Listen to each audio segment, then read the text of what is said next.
వీక్షకులందరికీ నమస్కారం. సెప్టెంబర్ మాసంలో మిథున రాశి వారికి ఏ విధమైనటువంటి ఫలితాలు కలగబోతున్నాయో ఈ వీడియో ద్వారా చాలా విపులంగా తెలుసుకునేటువంటి ప్రయత్నం చేద్దాం.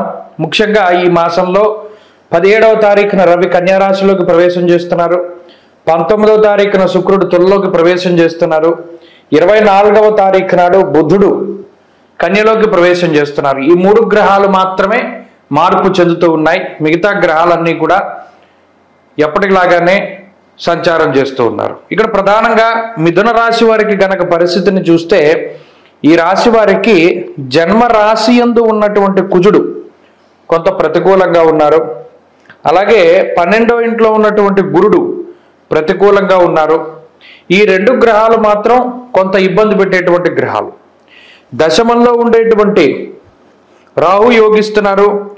తృతీయంలో ఉండేటువంటి రవి యోగిస్తున్నారు. చతుర్థంలో ఉండేటువంటి శుక్రుడు యోగిస్తున్నారు. అంటే 3 గ్రహాలు అనుకూలంగా ఉంటే 2 గ్రహాలు ప్రతికూలంగా ఉన్నాయి. ఇంకొక విషయం ఏంటి అంటే ప్రధానంగా ఈ మాసం చివరిలో బుధుడు కూడా యోగించడానికి అవకాశం ఉంటుంది. 17వ తారీఖు దాటాక రవి ప్రతికూలించడానికి అవకాశం ఉంటుంది. ఇలా ఈ రకంగా చూసుకుంటే గ్రహస్థితిని బట్టి ఈ మాసం మిశ్రమమైనటువంటి మాసము. అనగా ఎన్ని గ్రహాలు అనుకూలంగా ఉన్నాయో అన్ని ప్రతికూలంగానే ఉంటూ ఉన్నాయి. కాబట్టి దానిలోనూ ప్రధానంగా కుజుడు జన్మరాశి గతుడు అవ్వడం అనేటువంటిది కొంత భీతావహం, అంటే కొంత మనం భయపడాల్సినటువంటి విషయం. ఎందుకంటే జన్మరాశిగతే భౌమౌ యక్షరాక్షస పీడితం అన్నది శాస్త్రం. అక్కడ శుభములో వ్యయశ్చైవ అన్నారు. రాక్షసులు పీడిస్తున్నట్టు పీడిస్తాడు కుజుడు లగ్నంలో జన్మరాశిలో ఉంటాయని చెప్పి మాట్లాడారు. దానితో పాటు ఈ మాసంలోనే 17వ తారీఖు దాటాక రవి కూడా అర్ధాష్టమ స్థానంలోకి వెళుతున్నారు.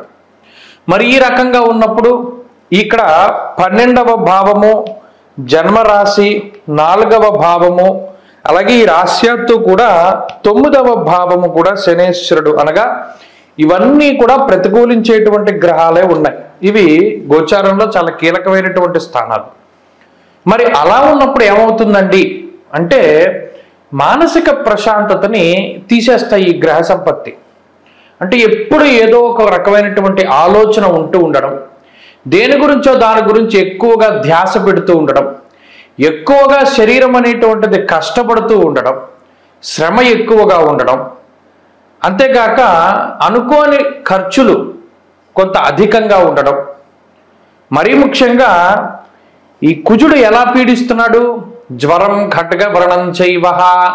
అంటే మరి ఏదో భయపెడుతున్నట్టు మాట్లాడుతున్నారండి. మిథున రాశికి అసలు బాగాలేదా, సెప్టెంబర్లో మేము ఎలా బతకాలి, ఈ మాటలు వస్తాయి. ఇక్కడ మనం తెలుసుకోవాలి ప్రధానంగా ఏ గ్రహాలు ఏ ఏ స్థానాల్లో ప్రతికూలంగా ఉన్నాయో వాటిని మనం గనక కొంత ఎక్స్పెన్సెస్ లెవెల్లో, ఉదాహరణకి గురుడు 12లో ఉన్నారు, కుజుడు జన్మరాశిలో ఉన్నారు, ప్రెస్టేజ్కి పోయి డబ్బులు పోగొట్టుకునేటువంటి పరిస్థితి, ఫాల్స్ ప్రెస్టేజ్కి పోయి లేనిది ఉన్నదాన్ని చూపించుకొని కొంత ధనాన్ని కోల్పోయేటువంటి ప్రమాదం.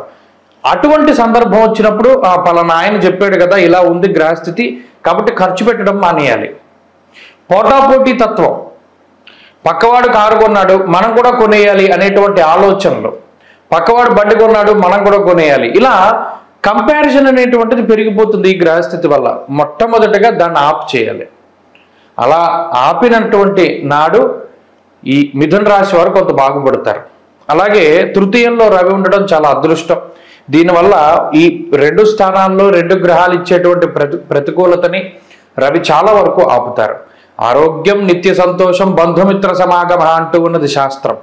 తృతీయ చతుర్థ స్థానాల్లో గ్రహాలు యోగించడం వల్ల కొంత సానుకూలమైనటువంటి ఫలితాలను మనం ఆశించవచ్చు. ప్రత్యేకించి బంధుమిత్రుల యొక్క సహాయ సహకారాలు, తోబుట్టువుల యొక్క ఆశీర్వచనాలు, కుటుంబ సభ్యుల యొక్క సపోర్టు, అలాగే విద్య, ఉద్యోగ, వ్యాపార రంగాల్లో కొంత సానుకూలమైనటువంటి వాతావరణం, ఈ రకమైనటువంటివన్నీ ఉంటాయి. దానివల్ల కొంత ఏదైనా అనారోగ్య సమస్యలు వచ్చినా, ఆర్థిక ఇబ్బందులు వచ్చినా, ఏదైనా అనుకోనటువంటి ఫంక్షన్స్ చేయవలసి వచ్చినా మిగతా వాళ్ళ సపోర్టు దొరుకుతుంది. కాబట్టి కొంత భయపడ్డా మరలా మీరు కొంత ప్రశాంతంగా ఉండగలుగుతారు. కాబట్టి ఈ గ్రహస్థితి ఏ విధంగా మిమ్మల్ని ఆడుకుంటుందో అర్థమయ్యే ఉంటుంది. బహుశా మీరు అది పట్టుకోగలగాలి. ఇందులో దశమంలో కూడా రాహు ఉండడం వల్ల అటు వృత్తి ఉద్యోగ వ్యాపారాల్లో సమస్య ఉండదు. ఈ మాసంలో ప్రధానంగా ఎక్కువగా డబ్బు ఖర్చు, అనారోగ్య సమస్యలు ఆ రెండే కొంత వెంటాడతాయి. ఆ రెండింటి పరంగా జాగ్రత్తగా ఉండాలి. ఇవి కాక స్వయంకృత అపరాధాలు, ఇందాక చెప్పినట్టు కంపారిజన్ చేయడం వల్ల ఏదైనా సమస్యలు రావడం, ఇటువంటి వాటి వల్ల మాత్రమే ఈ రాశి వారు జాగ్రత్తగా ఉంటే సరిపోతుంది. అలాగే మరీ ముఖ్యంగా ఈ మాసంలో కొంత అనుకూలమైనటువంటి ఫలితాలను పొందాలి, ఈ గ్రహస్థితి నుండి బయటపడాలి అంటే ప్రత్యేకించి కుజగ్రహ ఆరాధన చెయ్యాలి. కుజుడి ఆరాధన అంటే కుజగ్రహ అధిష్టాన దైవమైనటువంటి సుబ్రహ్మణ్య ఆరాధన చెయ్యాలి. ప్రత్యేకించి షష్ఠి తిథి వచ్చేటువంటి రోజుల్లో, కృత్తిక నక్షత్రం ఉండేటువంటి రోజుల్లో సుబ్రహ్మణ్యేశ్వర స్వామి వారికి మమ చంద్రలగ్నవశాత్ జన్మరాశి స్థిత కుజగ్రహ దోష పరిహారార్థం అని సంకల్పం చెప్పుకోవాలి. సంకల్పం ప్రధానం. చెప్పి సర్పసూక్త విధానేన ఏకవార క్షీరాభిషేచనం అంటే అభిషేకం చేయించుకోవాలి సర్పసూక్తంతో. అలా చేయించుకున్న నాడు ఈ కుజుడు బాధ కొద్దిగా తగ్గుతుంది. అలాగే తృతీయంలో రవి ఉండడం చాలా అదృష్టం. దీనివల్ల ఈ రెండు స్థానాల్లో రెండు గ్రహాలు ఇచ్చేటువంటి ప్రతికూలతని రవి చాలా వరకు ఆపుతారు. ఆరోగ్యం, నిత్య సంతోషం, బంధుమిత్ర సమాగమ అంటూ ఉన్నది శాస్త్రం. తృతీయ చతుర్థ స్థానాల్లో గ్రహాలు యోగించడం వల్ల కొంత సానుకూలమైనటువంటి ఫలితాలను మనం ఆశించవచ్చు. ప్రత్యేకించి బంధుమిత్రుల యొక్క సహాయ సహకారాలు, తోబుట్టువుల యొక్క ఆశీర్వచనాలు, కుటుంబ సభ్యుల యొక్క సపోర్టు, అలాగే విద్య, ఉద్యోగ, వ్యాపార రంగాల్లో కొంత సానుకూలమైనటువంటి వాతావరణం, ఈ రకమైనటువంటివన్నీ ఉంటాయి.